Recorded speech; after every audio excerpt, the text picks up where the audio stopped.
नमस्कार दोस्तों, the English school में आपका स्वागत है। आज हम वेंडर ऑफ स्वीट्स का चैप्टर नंबर 3 को डिस्कस करेंगे। तो बिना समय बर्बाद करते हुए स्टार्ट करते हैं। अध्याय 3 चैप्टर 3। माली ने एक सुबह कहा, मेरे पास एक विचार है पिताजी। जगन थोड़ा घबरा गया और उसने पूछा, क्या हो सकता है। उसने सोचा क्या हो सकता है। लड़का नाश्ता निकलते हुए रुक गया। मैं अब और नहीं पढ़ना चाहता पिताजी। पिता हैरान हो गए। क्या कॉलेज में किसी ने तुम्हारे साथ बदतमीजी की है। लड़का बोलता है, उन्हें करने तो दो, एक बार कोई कोई करके तो देखे मुझसे बदतमीजी। तो जगन बोला, मुझे बताओ क्या हुआ। कुछ नहीं, लड़के ने कहा, मुझे बस ये सब दिलचस्प नहीं लगता अब, बस इतना ही और कुछ नहीं।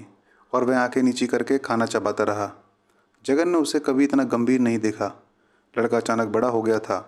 उसने पहले कभी भी अपने पिताजी से इस लहजे में बात नहीं की थी। जगन ने केवल इतना दोहराया, यदि मैं कुछ कर सकता हूँ तो मुझे बताओ, मैं कर दूंगा। लड़का बोलता है, मैं पढ़ना नहीं चाहता, बस इतना ही और कुछ नहीं। सुबह का सूरज एक कांच की टाइल से होकर चमक रहा था। उसकी प्लेट पर रखे जो उपमा है, उत्पम है उपमा, उसके छोटे से ढेर को चमक से उसने छू लिया। हरी मिर्च का एक टुकड़ा और तेल की कुछ बूंदें उसे चमका रही थी, जिसने जगन की आंखों को एक पल के लिए लगातार आकर्षित किया, जिससे उसे आश्चर्य हुआ कि क्या उसने अपने बेटे के लिए केवल सूजी भूनने और मसाला डालने के बजाय कोई अजीब खाद्य पदार्थ तो नहीं बना दिया। उसे देखकर उसको ऐसा महसूस हुआ। खुद को इस कल्पना से बाहर निकालते हुए उसने कहा, ठीक है, मैं तुम्हारे कॉलेज में आकर उन लोगों से बात करूंगा। इस पर लड़के ने गुस्से में ऊपर देखा। अपने पिता को एक नया विचार बताने की बेचैनी में वह रूखा और आक्रामक हो गया। उसका चेहरा लाल हो गया था। इतनी सुबह सुबह और इतना जो लड़का था वो इतना गुस्सैल स्वभाव का था। जगन ने सोचा, मानो गुस्सैल स्वभाव का कोई तय समय सारणी नहीं होती। ठीक है, अपना खाना खाओ, हम इन सब चीज़ों के बारे में बाद में बात करेंगे, ऐसा उसने बुदबुदाया। जबकि उसे कहना चाहिए था जगन को कि अपना खाना निकलो और चुपचाप अपनी क्लास में जाओ। लेकिन वो एक कायर पिता था और उसे क्लास या कॉलेज का जिक्र करने में जगन के सामने डर लगता था। कॉलेज का जिक्र सुनते ही लड़का चिल्ला सकता था और या फिर अपना नाश्ता लात मारकर फेंक सकता था। इसलिए जगन ने इस बात को उससे नहीं कहा। जगन को लड़के को खिलाने के बारे में लगभग जो उसका जो जुनून था वो उसकी माता के जैसा था। यानी वो माँ की तरह प्यार करता था उसको। घर पर वह अपना सारा समय अपने बेटे के लिए खाना पकाने में बिताता था। इसकी शुरुआत तब हुई थी जब उसकी पत्नी दिमागी बुखार की मरीज बन गई थी और उसे अस्पताल ले जाया गया था। जब वह चीज़ों को नोटिस करने के लायक बड़ा हुआ तो माली ने पूछा, पिताजी आप एक रसोइया क्यों नहीं रखते। तो जगन बोलता है कि भाई मैं किसी भी रसोइये को काम करने में विश्वास नहीं रखता। क्यों नहीं करते भाई, बताओ आप मुझे। तो जगन बोला, क्या हम सांस लेने के लिए कोई नौकर रखते हैं क्या। भोजन भी तो इसी श्रेणी में आता है। ओ पिताजी पिताजी, लड़का चिल्लाया, क्या आप अपनी मिठाई की दुकान में रसोई नहीं रखते क्या। जगन, ओ वो अलग बात है भाई, ये एक फैक्ट्री है, ये एक व्यापार है, इसमें विशेषज्ञ और तकनीशियन हैं। जगन ने अपनी कल्पना को पूरी तरह उड़ान देते हुए कहा। लड़का इस अंतर को समझने में विफल रहा और हताश होकर चिल्लाया, मैं नहीं चाहता कि भाई तुम मेरे लिए खाना बनाओ। हमारे पास आखिर कॉलेज की कैंटीन है, मैं कुछ भी खा लूँगा वहाँ पर, क्या दिक्कत है मुझे। वह अपने संकल्प पर अड़ा रहा और उसने अपने संकल्प को केवल जगन द्वारा बनाए गए नाश्ते को स्वीकार करने तक ही सीमित रखा। और यह प्रथा जारी रही। विशेष रूप से अपनी पत्नी के मृत्यु के बाद जगन अपने बेटे के आहार को लेकर जुनूनी हो गया और रात भर इस पर वो विचार करता रहता था। सोने से पहले रात को वो जब भी सोचता कि भाई क्या करना है, कैसे करना है, वह अपने बेटे के साथ न केवल पूरे दिन इस पर लंबी चर्चा करता कि उसके दिमाग में क्या खाया, उसने क्या नहीं खाया, बस इसी चीज़ में जगन उलझा रहता था। बल्कि वो अगले दिन बल्कि ये भी पूछता था कि वो अगले दिन क्या खाना पसंद करेगा। तो देखो, बस जगन के दिमाग में केवल मानी के खाने को लेकर कितनी चिंता है। इस समय कोने में बैठा बेटा अपने सामान्य तरीके से आधे अधूरे अक्षरों और कटे फटे वाक्यों में उत्तर देता था और दिन का समापन जगन द्वारा पोषण के अपने सामान्य सिद्धांतों की व्याख्या के साथ हो जाता था, जिसके बीच में माली मुंह फेर लेता और अपने कमरे का दरवाज़ा बंद कर लेता और जगन को उसका अधूरा संदेश छोड़ देता। यानी जगन से बात करते करते बीच में उठ के भाग जाता। वह कुछ पल दरवाजे को घूरता रहता, फिर उठता और दूसरे ब्लॉक के खुले बरामदे में अपनी चटाई बिछाता और जो तालुक कार्यालय में जो 9 बजे की जो घंटी है, उस घंटी के बजने से पहले ही वो सो जाता। अब वह यह जानने के लिए बेचैन हो उठा कि उसका बेटा कॉलेज, या फिर यूँ कहें कि कॉलेज कैंटीन अगर छोड़ देगा तो वो करेगा क्या, खाएगा क्या। और उसने बड़ा फुलिशली मूर्खतापूर्वक के तरीके से पूछा कि तुम खाओगे कहाँ। उसके बेटे ने गंभीर मुस्कान के साथ जवाब दिया, जब आप कहते रहते हैं कि किसी को खाना नहीं खाना चाहिए तो आप क्यों परेशान होते हैं, बताओ। उसने अपनी पीली शर्ट पहनी और अपनी साइकिल उठाई और चल पड़ा। जगन ने शाम को अपने चचेरे भाई के आने पर अपनी उलझनों को उसको दबाना पड़ा चचेरे भाई के सामने, यानी उसके सामने उसने अपनी परेशानी शो नहीं की। यहाँ आओ, उसने उसे देखते ही चिल्लाया। चचेरे भाई को बहुत हैरानी हुई, जो सबसे पहले वहाँ से बाहर आकर आने वाली, जो रसोई का अंदर का एरिया था, वहाँ से बाहर आकर अपने आने वाली मिठाइयों को देखना और चखना चाहता था। उसने अपनी बाहें इस तरह फैलाई कि मानो वो कह रहा हो कि तुम्हारी सामान्य बातें इंतज़ार कर सकती हैं, और वो भाई सारी चीज़ इंतज़ार कर सकती हैं, पर मेरा मिठाई खाना इंतज़ार नहीं करेगा जगन, ऐसा कजिन बोला, सोचता है। और वो आगे बढ़ गया।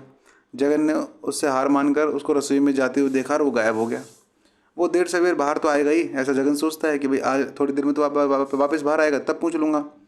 इतनी गर्मी और धुएं में कोई भी ज़्यादा देर तक आकर टिक नहीं सकता। इसके अलावा वह उन मिठाइयों से जल्दी ही तृप्त भी हो जाएगा। तो जाएगा कहाँ, आएगा तो इधर ही। मार्केट रोड अचानक स्कूली बच्चों की चीख पुकार से जीवंत हो उठी। उनमें से कुछ अपने कंधों पर थैले लटकाए हमेशा की तरह स्वीट मार्ट के सामने, यानी जगन की दुकान के सामने खड़े होकर शीशे के पीछे की जो सजावट है उसको देख रहे थे।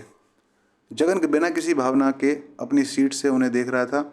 यह उनके माता पिता पर निर्भर है कि भाई आखिर वो बच्चे क्या करें। भाई उनको अपने बच्चों को पैसे देने चाहिए, तब जाकर वो मिठाई खरीदेंगे। मैं ऐसे कहाँ तक बांटूंगा, मैं दान के पैकेट नहीं बांट सकता। वहाँ बैठकर और पैसे इकट्ठा करके उसे खेद हुआ कि भाई मैं बेचारे इन बच्चों को खिला भी नहीं सकता मिठाई, आखिर व्यापार है, कैसे खिलाऊंगा। जनता की सेवा के अपने दिनों से विवेक का उसने एक निशान साधा। अगर जनता शामिल हो सकती तो उसकी सदस्यता ले सकती थी, और वह अपने मुनाफे का एक हिस्सा हर उस बच्चे को मिठाई उपलब्ध कराने के लिए दे देता जो उसकी काउंटर पर देखता रहता था। लेकिन यह एक देश जो है ना, गरीब देश है सर। प्रति व्यक्ति आय मात्र 3 आना है यहाँ पर।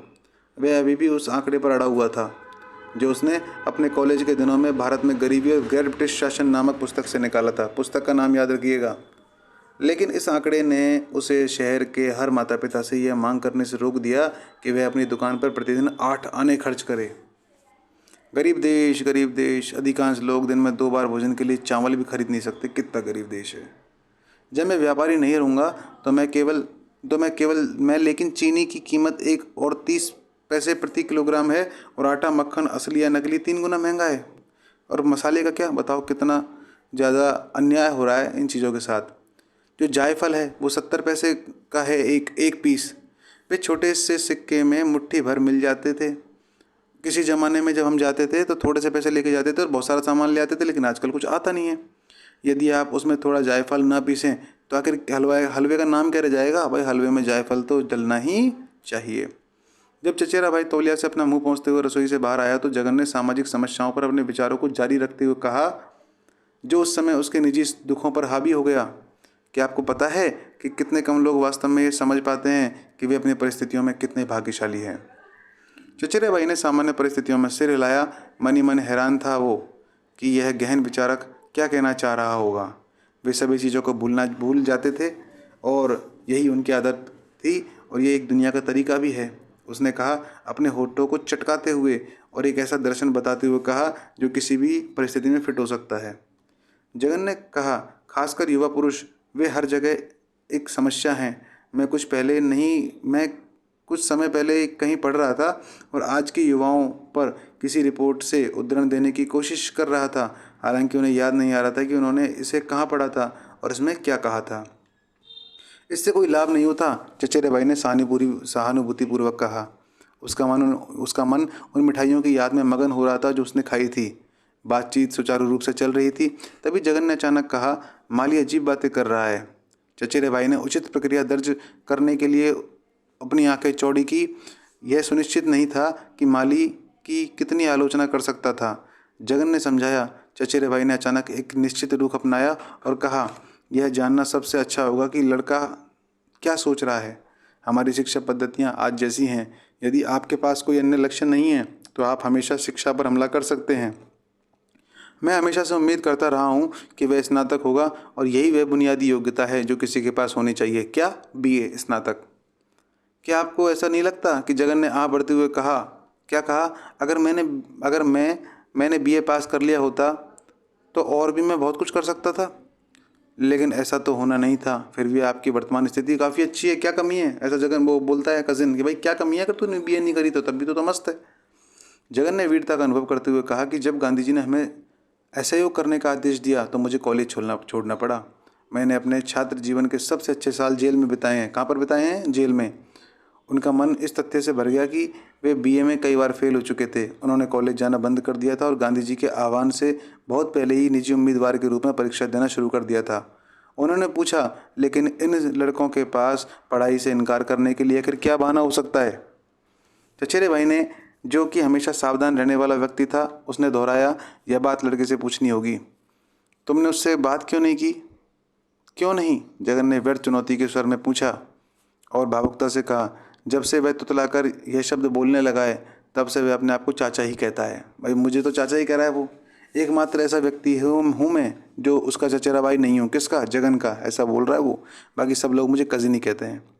उस सज्जन व्यक्ति ने कहा ऐसा और दोनों हंस पड़े, जगन और कजिन। जीवन का गंभीर बोझ जगन पर आते ही उसने कहा, तुम्हें इसके बारे में कुछ करना होगा और आज रात मुझे बताना होगा।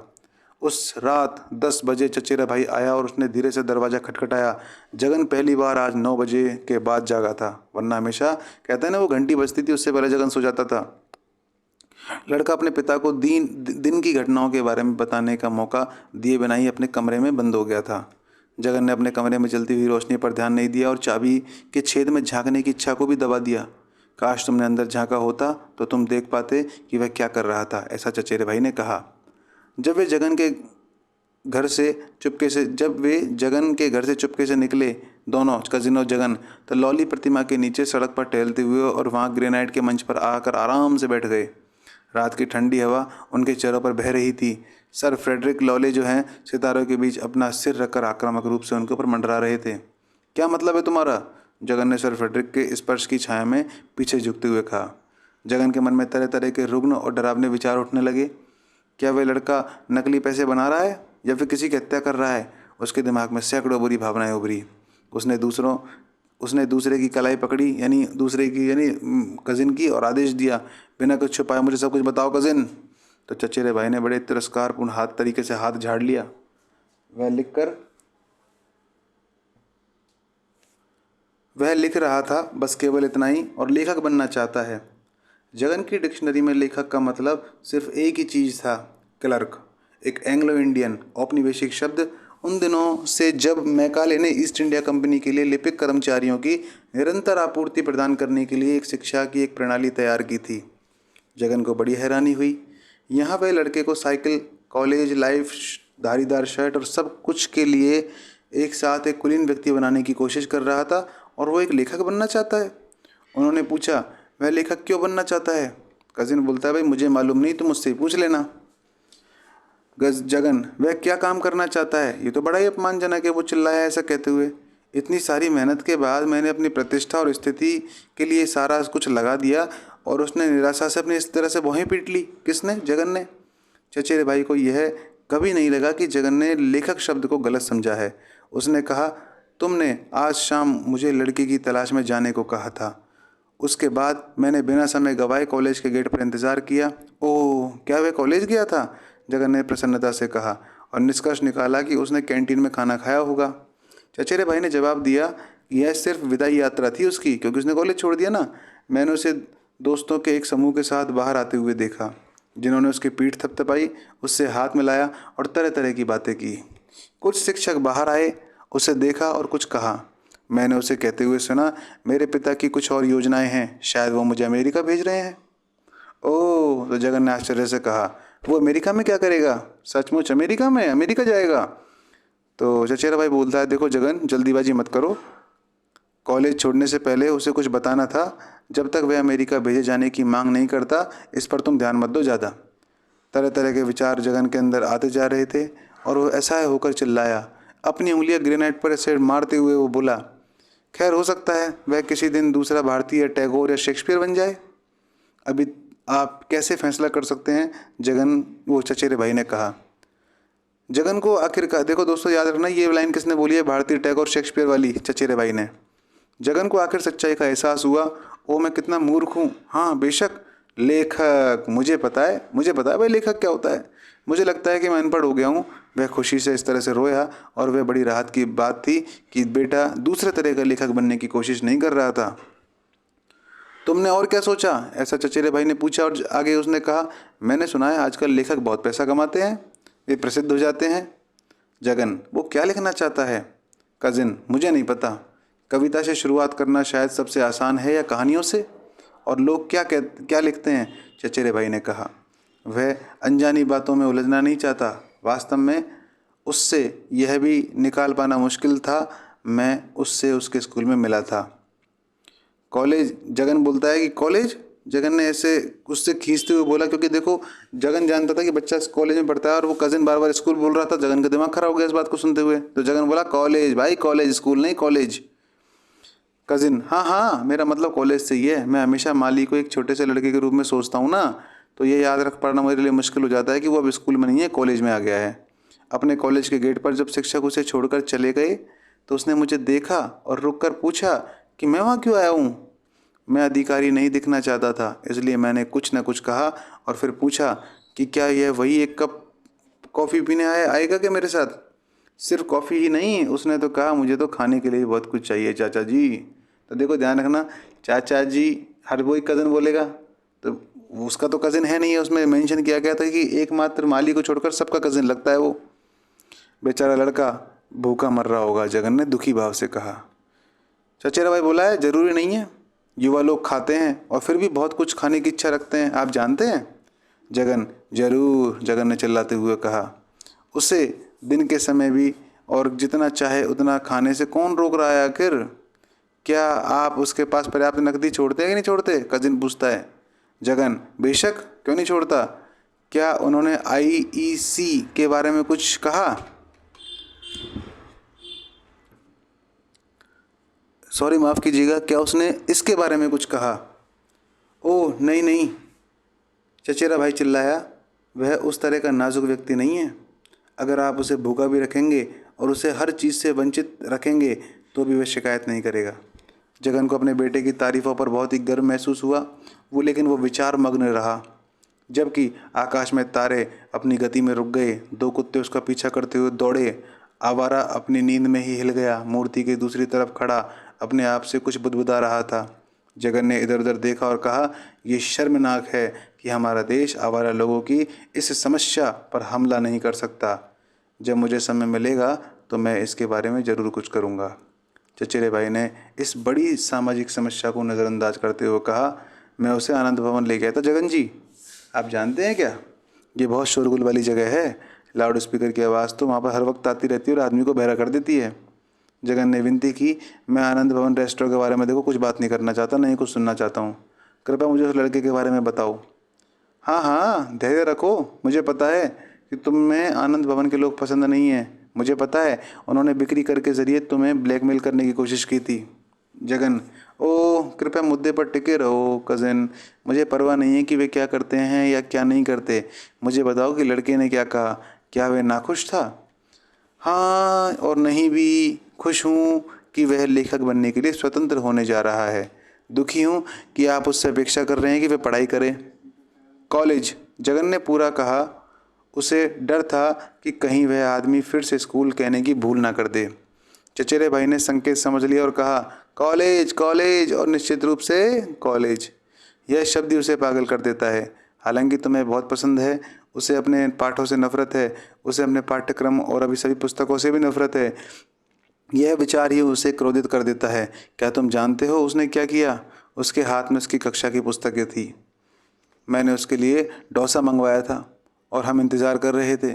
उसने अचानक अपनी पुस्तिकाओं को पन्ने जो पुस्तकों के जो पन्ने उनको बिल्कुल बेरहमी से फाड़ दिया और एक जो वेटर है वहाँ का उसकी तरफ इशारा किया और कहा, जाओ और इनको रसोई में जो आग जल रही है उसमें डाल दो। किसको? किताबों को। जगन, क्या आप उनको रोक नहीं सकते थे? क्या आपने उसको नहीं बताया कि पुस्तकों के साथ सम्मानपूर्वक व्यवहार किया जाना चाहिए क्योंकि वे देवी सरस्वती का रूप है? यह लड़का कभी बीए पास कैसे करेगा भाई, ये तो देवी का सम्मान ही नहीं कर रहा। चचेरा भाई, मुझे मालूम नहीं, चचेरे भाई ने चिंतनशील भाव से कहा। मुझे उससे बहस करने का विचार आया ही नहीं, बस इतना ही। वैसे भी इससे फ़ायदा क्या होगा? जगन, क्या तुम पागल हो क्या? क्या तुम नहीं देखते इन चीज़ों को? चचेरा भाई, ना ना, मैं नहीं देखता। जब उसने किताबें फाड़ी तो यह उसको उचित लगा बहुत, क्योंकि हमारी शिक्षा ऐसी है आखिर। अरे बंद करो यार, मुझे आशा है कि तुम उसे कुछ नहीं बता रहे होगे। चचेरे भाई ने इशारे को नज़रअंदाज किया और कहा, क्या तुम्हें पता है उसने अपनी किताबें आग में डालने के बाद क्या कहा? उसने मौके पर ही कविता बना दी। बताओ कितनी गजब बात हुई, वर्ष कहनी कविता। आइए हम उस महान अग्नि के प्रति आभार प्रकट करें। देखो कविता का नाम है, कुछ पंक्तियाँ दे रखी हैं, मैं उसकी भी आपको ट्रांसलेशन बता रहा हूँ कि आइए हम उस महान अग्नि के प्रति आभार प्रकट करें जो हमारी भयानक किताबों को भस्म कर देती है। आपको सिंगल इन्वर्टेड कॉमा में लॉक दिखाई दे रही होगी ये लाइन, ये उसकी कविता का टाइटल हो गया। यह कुछ और उसे पसंद आया। यह बहुत ही स्मार्ट और समझदारी भरा काम लग रहा था। उसने डोसे और बहुत कुछ चीज़ें खाई। कुल बिल 3 रुपये का था। बढ़िया, बहुत बढ़िया लड़का। जगन ने अपने बेटे की कविता और उसके पेटूपन से संतुष्ट होकर कहा, मैं तुम्हारे पैसे वापस कर दूंगा कजिन। कल बस तुम मुझे दुकान पर आ जाना और याद दिला देना। कोई जल्दी नहीं है भाई, कोई जल्दी नहीं है, आप इसे मुझे आराम से वापस कर देना अपना समय लेकर। जगन, मुद्दे पर टिके रहना मुश्किल लग रहा था क्योंकि कोई सटीक मुद्दा था नहीं जिस पर टिके रहा जा सके। कोई मुख्य विषय भी नहीं था जिस पर लौट कर आया जा सके। वे इसी तरह बकबक करते जा रहे थे और कब तक, जब तक कि तालुक कार्यालय की घंटी 12 बजे तक की नहीं बज गई थी। देखो सोने वाली घंटी 9 बजे की और ये अब दोपहर की 12 बजे की। यह शांत शहर में गूंज उठी और जगन ने कहा, यहाँ तक कि चोर भी घर जाकर सो गए होंगे, लेकिन फिर भी मैं कहीं नहीं पहुँच पाया। देखो ये शाम की बात चल रही है ना, रात हो ही रही है इस समय। वो लॉल स्टैचू के पास बैठे, हमने पहले ही बात कही थी आपसे इस बात को, कल आ जाना दुकान पे। अब बात कर रहे हैं रात को बैठे बैठे, जब चोरी छुपे घर से बाहर निकले हैं तो रात को 12 बज गए हैं। लेकिन फिर भी मैं कहीं नहीं पहुंच पाया। मुझे नहीं पता कि वह क्यों नहीं लिख सकता और अपनी कॉलेज की किताबें भी क्यों नहीं पढ़ सकता। चचेरे भाई ने कहा, उन्होंने कहा कि एक दूसरे के काम में हस्तक्षेप करता है। इस तरह से कह के वो थोड़ी देर रुकने के बाद जगन ने अचानक पूछा, क्या शेक्सपियर बीए थे क्या? एक ऐसा प्रश्न जिसका उत्तर उस स्थान पर कोई नहीं दे सकता था। चचेरे भाई ने कहा, इतनी दूर क्यों जाना? मैं जानता हूँ कि कालिदास भी कभी कॉलेज नहीं गए भाई। तो जगन ने कहा, क्योंकि 3000 साल पहले कोई कॉलेज थे ही नहीं, जाएगा कैसे? तुम्हें कैसे पता कि वहाँ कॉलेज नहीं थे? कजिन ने पूछा। तो जगन बोलता है, कॉलेज हो या ना हो, मैं जानता हूँ कि कालिदास एक गांव का मूर्ख और चरवाहा था। जब तक कि देवी सरस्वती ने उसकी जीभ को खरोच नहीं दिया तब तक वह श्यामला दंडकम नामक गीत गाने लगा और उसने शकुंतला की रचना कर दी। और मैं कहानी जानता हूँ, मैंने इसे कई बार सुना है। यदि आप कहानी जानते हैं तो आपको इस पर विश्वास करना चाहिए और आशा करनी चाहिए कि किसी दिन माली एक और कालिदास बन जाएगा, चचेरे भाई ने शांतिपूर्वक कहा। जगन ने मौका मिलते ही माली के दरवाजे के ताले पर नज़र डाली और दिन के ज़्यादातर समय वो बंद रहता था। जगन उससे बसता हुआ लग रहा था। जगन ने नाश्ता तैयार किया और उसे हॉल की एक मेज़ पर रख दिया और प्लेट के नीचे 5 रुपये का नोट भी रख दिया ताकि लड़का दिन भर जहाँ चाहे वहाँ खा सके। माली बाहर चला गया और रात के किसी पहर घर वापस आ गया। खुद को कमरे में बंद कर लिया माली ने। जगन बिना किसी परेशानी के मिठाई बनाने में लगा रहा, लेकिन अंदर से वह पूरी तरह टूटा हुआ था। उसे समझ में नहीं आ रहा था कि उसका बेटा दिन भर कहाँ बिताता था या फिर वो क्या खाता था। उसे कभी नहीं लगा कि शिक्षा के प्रति उसका उत्साह उसके रिश्ते को बर्बाद कर देगा। वह अपने बेटे के साथ सुलह भी करना चाहता था। चाबी के छेद से उसने माली के कमरे में जलती हुई रोशनी देखी। उसने देखा कि माली मेज पर कोने टिकाए हुए स्टूल पर बैठा है और बस सोच में डूबा हुआ है। उसे निराशा हुई कि लड़का लिख नहीं रहा है। उसने कल्पना की कि लेखक प्रेरणा के उन्माद में आधी रात तक जागता रहता है और मेज पर कागज़ के पन्ने बिखेरता रहता है। कालिदास अचानक प्रेरणा से भरे गीत में फूट पड़ते हैं। पुराने घर की दीवारों एक नए गीत की गूंज सुनाई देती है जो आने वाले हर 1000 सालों तक हर किसी की जुबान पर रहेगा। लेकिन अब जो तस्वीर उसके सामने आई वो अलग थी। लड़का निराशा और उबाऊपन में डूबा हुआ सा लग रहा था। उसे इससे बाहर निकालने का समय आ गया है। जगन को एहसास हुआ कि अब समय आ गया है कि वह कॉलेज की पढ़ाई को भूल जाए और माली की कल्पनाओं के साथ पूरी तरह से जुड़ जाए, कम से कम तब तक जब तक कि वह अपनी उदासी से बाहर नहीं आ जाता। उसने दोनों मुट्ठियों से दरवाज़ा पीटा, झुककर और आंखें सिकोड़कर चाबी की तरफ देखा। क्या हुआ? तुम घर क्यों गिरा रहे हो माली? लड़के ने दरवाज़ा खोलते हुए माली पूछता है कि भाई तुम इतना क्यों दरवाज़ा पीट रहे हो, धमाधम क्यों गिरा रहे हो? गिरा दोगे घर को पीट पीट के? तो जगन ने आगे बढ़कर घोषणा की, बेटा मुझे तुम्हारा काम पसंद है ना, मुझे तुम्हारे काम पूरा पसंद है। एक काम करो, आ जाओ, चलो इस बारे में बात करते हैं। वह हवा में इधर उधर टहलता हुआ एक स्टूल पर बैठ गया। लड़का चुपचाप उसके पीछे चला गया। उसकी शंकाएं पूरी तरह से दूर नहीं हुई थी।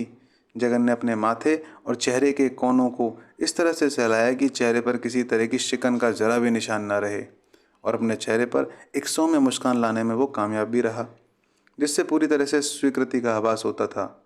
वे एक दूसरे को असहजता से देखते रहे और फिर बेटा आया और संगमरमर के टॉप वाली गोलाकार मेज पर वो बैठ गया। जगन ने शांतिपूर्वक कहा, क्या आपको एक अच्छी मेज चाहिए? बेटे से पूछ रहा है, क्या तुम्हें मेज चाहिए कि अच्छी सी? बेटा पूछता है, किस लिए? संदेह और विश्वास के बीच संतुलन बनाए हुए लड़के ने पूछा। गलत जगह पर थोड़ा सा दबाव उसे गलत दिशा में गिरा सकता था, और इसलिए जगन ने कहा, एक लेखक को अपनी पांडुलिपियों, अपनी मैन्यूस्क्रिप्ट के लिए बहुत जगह की आवश्यकता होती है। तो बच्चे, वे कीमती हैं, आप जानते हैं।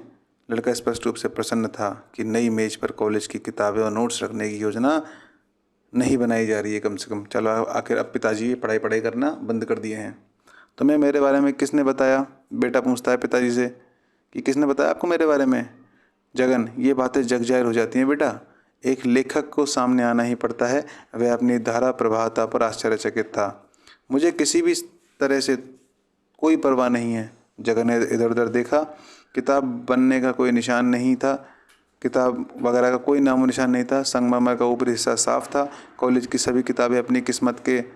उससे एक पल का आश्चर्य महसूस हुआ और इस सब के बारे में वो सोच रहा था, लेकिन उसने खुद को रोका। वैसे भी वह उसका क्या काम है, इन चीज़ों का कोई फ़र्क नहीं पड़ता। क्या तुम जानते हो कि मैं तुम्हारे लिए सफ़ेद कागज़ खरीदूँ? चाहते हो कि मैं तुम्हारे लिए सफ़ेद कागज़ खरीदूँ? क्या तुम्हारे पास एक अच्छा पेन है? मुझे लगता है कि मुझे तुम्हारे लिए एक नया डेस्क खरीद लेना चाहिए, जिसमें बहुत सारे दराज वगैरह हों, यानी ड्रॉवर। आखिरकार शांति और समझ वापस आ रही थी, और वे जब अक्षरों की दुनिया में अपना रास्ता तलाश रहे थे, प्रत्येक को लगता था कि शायद दूसरों को बेहतर पता हो। तुम अभी क्या लिख रहे हो बेटा? जगन ने एक सेलिब्रिटी का साक्षात्कार लेते हुए जूनियर रिपोर्टर की भांति जगन से विनम्रता से पूछा। एक उपन्यास, लड़के ने विनम्रतापूर्वक कहा। ओह बढ़िया, तुमने उपन्यास लिखना कहाँ से सीखा? लेकिन माली ने इस बात का कोई जवाब नहीं दिया। जगन ने उसे दोबारा पूछा। माली कहता है, क्या आप मेरी परीक्षा ले रहे हैं क्या? जगन, ओ नहीं, मुझे बस दिलचस्पी है इस बात को जानने में कि तुम कौन सी कहानी लिख रहे हो। जगन, माली, मैं अभी तुम्हें नहीं बता सकता। हो सकता है कि मैं कोई कविता लिख लूँ, और बाकी मुझे पता नहीं है, देखो मैं क्या लिखने वाला हूँ। जगन, लेकिन क्या तुम ये नहीं जानते कि जब तुम लिखने बैठोगे तो क्या लिखोगे? लड़का, नहीं, लड़के ने घमंड से कहा, मैं नहीं जानता। यह आपकी दुकान में मिठाई तलने जैसा आसान नहीं है। जूनियर रिपोर्टर को यह बात बहुत हैरान कर गई। जूनियर रिपोर्टर कौन? और उसने दयनीय भाव से कहा, अगर तुम्हें किसी मामले में मेरी मदद की ज़रूरत हो तो मुझे बता देना। तो कौन है जूनियर रिपोर्टर? जगन खुद है जूनियर रिपोर्टर, मतलब उसको संज्ञा दी गई है इस तरह की। लड़के ने उदास चुप्पी से यह बात स्वीकार कर ली। क्या आपके मित्र भी लेखक हैं? वे कैसे हो सकते हैं? वे केवल पाठक हैं और अपनी डिग्री प्राप्त करना चाहते हैं, बस इतना ही। जगन ने उन दोस्तों के रवैये पर अपनी सहमति को सख्ती से दबा दिया। लड़के ने कहा, वे सभी साधारण लोग हैं जो किसी और काम के नहीं हैं। मुझे लगा कि तुम अपने दोस्तों से बहुत प्यार करते हो। जगन ने अपने बेटे के मन की बेहतर समझ हासिल करने के हर अवसर का लाभ उठाते हुए कहा। उसने सोचा कि दोस्त लड़के को बहुत प्यारे हैं। जिस तरह से वे मूर्ति के पास अपनी साइकिलों पर झुके हुए खड़े थे और जोर जोर से बातें कर रहे थे, ये थोड़ी राहत की बात थी, क्योंकि जगन को डर था कि उसके दोस्त लड़के को कहीं गुमराह तो नहीं कर रहे। अब ये जानकर कुछ संतुष्टि हुई कि वह पूरी तरह से अपने व्यक्तिगत प्रयास से भटक रहा था। मतलब उसको विश्वास तो था अपने बेटे पर, तो ऐसी बात नहीं है। 20 साल से जगन ने सोचा, वह मेरे साथ एक ही छत के नीचे बड़ा हुआ है आखिर 20 साल से, लेकिन मैं उसे कितना कम जानता हूँ। लेकिन लड़का कुछ करने की कोशिश कर रहा है। वह जल्दी या बाद में आखिर कुछ करेगा तो देखो सही। माली ने बताया, मैंने आनंद विकटन है जो, उसमें उपन्यासों की प्रतियोगिता देखी है, और वे सर्वश्रेष्ठ उपन्यास के लिए 25,000 रुपये का भुगतान करेंगे। जगन, किस शर्त पर करेंगे? माली, इसे बस शर्त यह है कि इसे 30 सितंबर से पहले उनको भेजना होगा, बस इतना ही। और पत्रिका में कूपन भरना होगा। जगन दीवार पर लगे कैलेंडर पर तारीखें देखने के लिए झुका। यह तो बस मई है बेटा, मुझे पता है। तो लड़का बोलता है मुझे पता है। लड़के ने झट से कहा मेरे पास अभी 5 महीने हैं। क्या तुमने लिखना शुरू कर दिया क्या? जगन ने डरते हुए पूछा। मैं उन लोगों में से नहीं हूँ जो अपनी कहानी पूरी लिखने से पहले किसी को दिखाते हैं। ऐसा कौन बोला? आपका जो माली है वो। जगन ने जोर देते हुए पूछा, कहानी क्या है बेटा? तो लड़का बोला और उससे दूर हट गया और अशुभ भाव से बोला, क्या आप मेरी जांच कर रहे हो क्या? ये बार बार कहानी के बारे में पूछ रहे हो। जगन, अरे नहीं, ऐसी बात नहीं है बेटा, मैं जानता हूँ तुम्हें मुझ पर विश्वास नहीं है। लड़के ने आधी निराशा वाली भाव से ये बात कही। जगन एक पल के लिए उलझन में पड़ गया। उसने अपने बेटे पर अपने विश्वास को यथासंभव ऊंची आवाज़ में दोहराया। मनी मन उसका मन परेशान हो गया था और कि उनके बीच हमेशा एक अदृश्य दीवार क्यों बनी रहती थी। उसने उसने लड़के के साथ साथ कभी कठोर व्यवहार नहीं किया, मतलब कभी भी लड़के के साथ गंदा व्यवहार नहीं किया। जहाँ तक उसे याद है, इन 20 सालों में उसने हमेशा उसे जो भी चाहिए था वो दिलवाया था। पिछले 10 सालों में खास तौर पर वह बहुत ज़्यादा विचारशील हो गया जब से लड़के ने अपनी माँ खो दी है। जगन की याद में यह दृश्य हमेशा के लिए ताज़ा हो गया। वह भयानक शुक्रवार जब उनके डॉक्टर कृष्णा ने उनकी सांसें देखी थी और कहा था कि कोई भी डॉक्टर इससे अधिक कुछ नहीं कर सकता। देखो ये किसके बारे में बात हो रही है? जगन की पत्नी अंबिका के बारे में। जब वो बीमार पड़ी थी, डॉक्टर कृष्णा घर पर आए थे। उन्होंने कहा एक ही दुर्लभ प्रकार का ब्रेन ट्यूमर है ये। अगर कोई जानता कि वह क्यों हुआ तो उसे यह भी पता होगा कि इससे छुटकारा कैसे पाया जाए। आधी रात होने वाली थी और डॉक्टर लगातार 48 घंटे तक सुई, ऑक्सीजन और बर्फ़ की थैली के साथ उपस्थित थे। देखो दोस्तों, 3 चीज़ ध्यान रखना, सुई, ऑक्सीजन और बर्फ़ की थैली। और एक जीवन बचाने के लिए कोई भी उपकरण उन्होंने नहीं छोड़ा। वो करीब करीब शारीरिक रूप से सारे काम कर चुके उन्होंने, और इतना ज़्यादा काम करने के बाद जो अंबिका में भी बहुत ज़्यादा थकान आ गई और जगन के संकेतों से वो लगभग पागल हो गई कि प्राकृतिक उपचार से उसे लाभ हो सकता है। अब उसको विश्वास नहीं रहा इस बात पर। प्रकृति, उसने बिस्तर से अपना सिर घुमाते हुए चिढ़कर कहा, प्रकृति हमें जल्दी ही मरते हुए देखेगी। उसे घातक वृद्धि से प्रभावित मस्तिष्क की कोई आवश्यकता नहीं है। बस इतना ही। जगन ने अपना मुंह बंद कर लिया था क्योंकि उसे लगा कि यह समय उसके सिद्धांतों के लिए अनुकूल नहीं है। लेकिन जब डॉक्टर ने अंतिम विदाई ली और अपनी कार में चले गए तो जगन भी उनके पीछे पीछे बाहर आया और इस विषय पर कुछ कहने से खुद को रोक नहीं सका। डॉक्टर, जब मैं अपनी किताब प्रकाशित करूँगा तो आप खुद ही देख लेंगे। मेरे पास इसके लिए भी सारी सामग्री है। डॉक्टर ने बड़े अधीर भाव से कहा, चलो वापस जाओ तुम।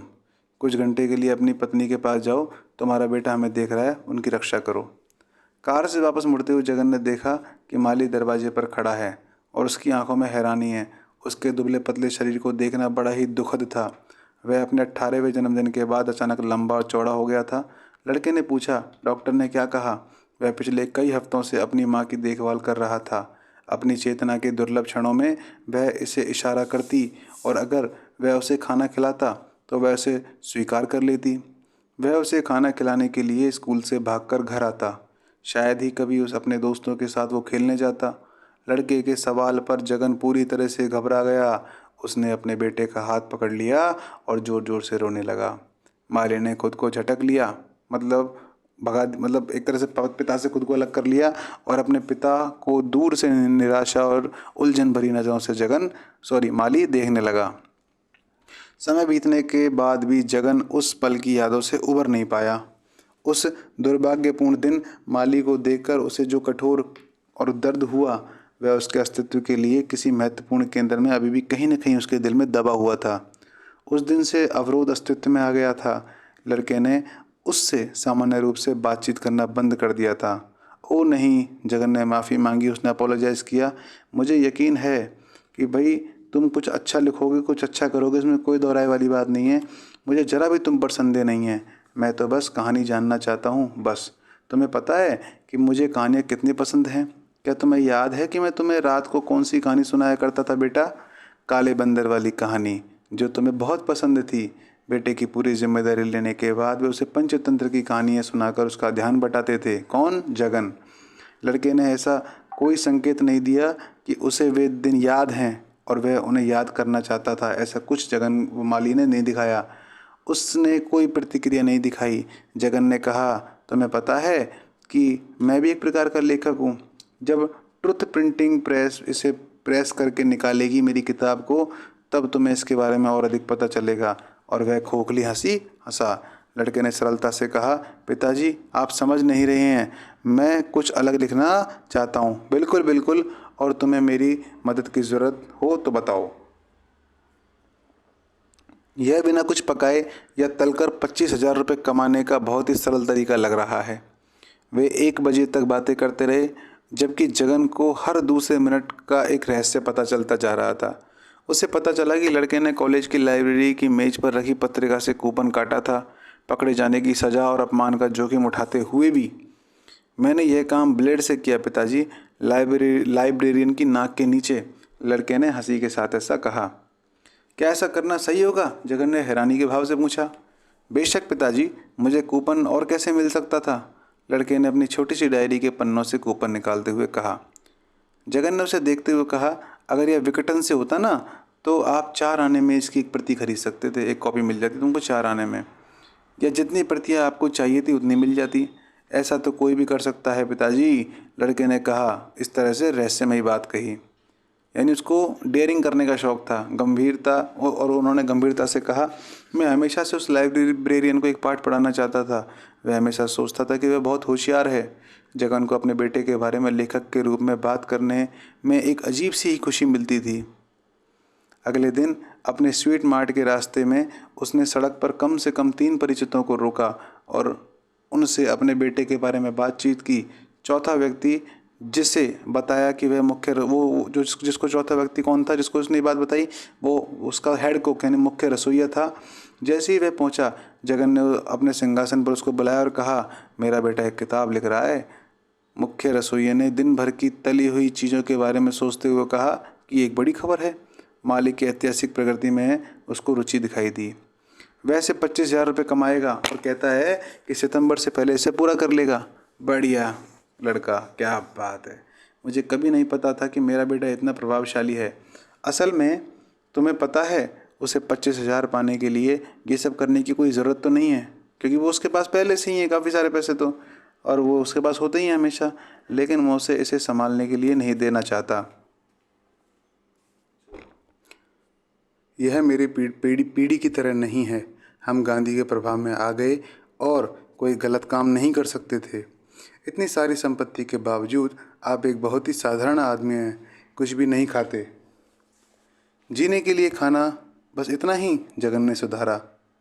जब मेरी किताब छपेगी तो तुम्हें पता चल जाएगा कि मैं एक तरह का लेखक हूँ, समझे? इसमें कोई आश्चर्य नहीं कि आपका बेटा इसे इतनी खुशी से लेता है, रसोइये ने कहा। चचेरा भाई हमेशा की तरह समय पर आया और उसने कहानी सुनी। जगन ने अपनी बात को दोहराया और निष्कर्ष निकाला, मुझे उम्मीद है कि वह भी मेरे जीवन का दर्शन का अनुकरण करेगा। सादा जीवन और उच्च विचार, जैसा कि गांधी जी ने हमें सिखाया था। सच है, लेकिन मुझे समझ में नहीं आता कि आपको व्यापार क्यों करना है, क्यों पैसे कमाने हैं, क्यों इतनी टेंशन लेनी है, क्यों पैसे का संचय करना है, क्यों जमा करना है उनको। जगन ने कहा, मैं इसे इकट्ठा नहीं करता, यह तो स्वाभाविक रूप से अपने आप बढ़ता है। ध्यान रखना, क्या बढ़ता है स्वाभाविक रूप से अपने आप, नेचुरली, वो होता है पैसा। जगन के अनुसार मैं क्या कर सकता हूँ, इसके अलावा मैं क्या काम करता हूँ, क्योंकि काम करना हर किसी का कर्तव्य है। उसने दराज खींची, अपनी भगवत गीता निकाली और उसमें से पढ़ा, लेकिन कुछ न कुछ करते रहना मेरा कर्तव्य है। इसके अलावा उसने अपनी आवाज़ ऊंची की, वह आदमी और दूसरा और यहाँ वाला, यह सब उनका समर्थन करता है। अगर यह व्यवस्था न होती तो हमारा मुख्य रसोइया क्या करता? यह शायद किसी और रसोई घर में चीज़ें तल रहा होगा, यानी यहाँ काम नहीं करता तो कहीं और काम करता, कहीं और तल रहा होता चीज़ें। वह एक मास्टर फ्रायर है जिसे कहीं भी नौकरी मिल जाएगी। ऐसी बात नहीं है मेरे प्यारे दोस्त, मेरी दुकान देश की सबसे बड़ी मिठाई की दुकान है। क्या तुम्हें इसमें कोई शक है? कुछ भी नहीं। और आपका मास्टर फ्रायर जो फ्रायर मास्टर है, वो शुद्ध अच्छी चीज़ें बनाता है। जगन को इस चापलूसी से बड़ी राहत मिली। फिर भी उसने कहा, कोई आश्चर्य नहीं कि माली एक नई लाइन आजमाना चाहता है। पीढ़ी दर पीढ़ी दृष्टिकोण में बदलाव होना आखिर लाजमी है, अन्यथा कोई प्रकृति ही नहीं होगी फिर। उसने अचानक सिद्धांत बनाते हुए कहा। एक बार फिर उसके सत्याग्रह के दिनों की निशानी के बारे में उसको याद आया। यह रसोई में आने वाले जो घी है, जायफल है और केसर की खुशबू की तरह सुखद था। उसने अचानक बिना किसी के उकसावे के कहा, मैंने हमेशा स्वाद, रंग और सुगंध के लिए इन सब चीज़ों का विरोध किया है। आप जर्मनी में कोई भी स्वाद पा सकते हैं। आजकल सबसे ज़्यादा नखरेबाज लोगों को भी धोखा देना आसान हो गया है।